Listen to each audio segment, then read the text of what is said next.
வேற மாதிரி அவருடைய முகமே இல்லை. ஒரு மாதிரி முகம் ஷேப்பெல்லாம் மாறி ஒரு மாதிரி இருந்திருக்கு. அப்படியே பயந்து அப்படியே பயங்கரமாக நர்வஸ் ஆகிருக்காரு. அப்போ நினச்சாராம், இனிமேல் நம்ம சினிமா வாழ்க்கை அவ்வளோதான், முற்றுப்புள்ளி ஆயிடுச்சு அப்படின்னு நினச்சாராம். ஆனால் அது மறுபடியும் தொடங்குச்சு. வந்து 1 வருஷத்துக்கு மேலே 2 வருஷத்துக்கு மேலே ஜனகராஜுக்கு படங்களே இல்லாமல் இருந்துச்சு. நிறைய படங்கள் கமிட் ஆச்சு. ஆனால் எந்த படத்துலையும் ஜனகராஜால் நடிக்க முடியல. அவர் வெளியில் போய் அவர் ஃபேஸ் வந்து வத்துறதுக்கே ரொம்ப நாளாச்சு. அவர் பழைய நிலைமைக்கு வர்றதுக்கே ரொம்ப நாளாச்சு. அப்படி ஒரு இக்கட்டான ஒரு நிலைமையில் வந்து ஜனகராஜ் இருந்தார்.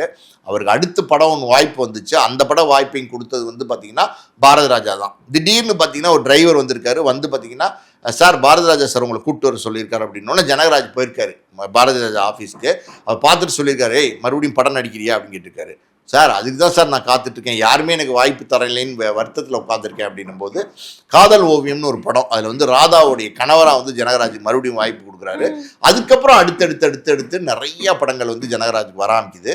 இந்த கல் எங்கேருந்து வந்தது, யார் இந்த கல் அடித்தா, திட்டமிட்டு அடித்தாங்களா, என்ன நடந்தது அப்படின்னு ஜனகராஜ் அதுக்கப்புறம் விசாரிச்சிருக்காரு. இது என்ன, ஏன் இப்படி பெரிய கல் வந்து விழுந்திருக்கு, சின்னதாக ஒரு கல்லுகள் வந்தால் பரவாயில்ல, இவ்வளோ பெரிய கல் எங்கேருந்து வந்ததுன்னு விசாரிச்சா என்ன சொல்லியிருக்காங்க அப்படின்னா, அந்த ஏரியாவில் உள்ளவங்க இந்த மாதிரி வந்து அந்த ஒரு 20 கிலோமீட்டர் வரும்போது, அப்போ நான் சொல்கிறது 82 83 காலகட்டங்கள்லாம் பார்த்தீங்கன்னா பெருசாக ஸ்ட்ரீட் லைட்ஸ் இருக்காது.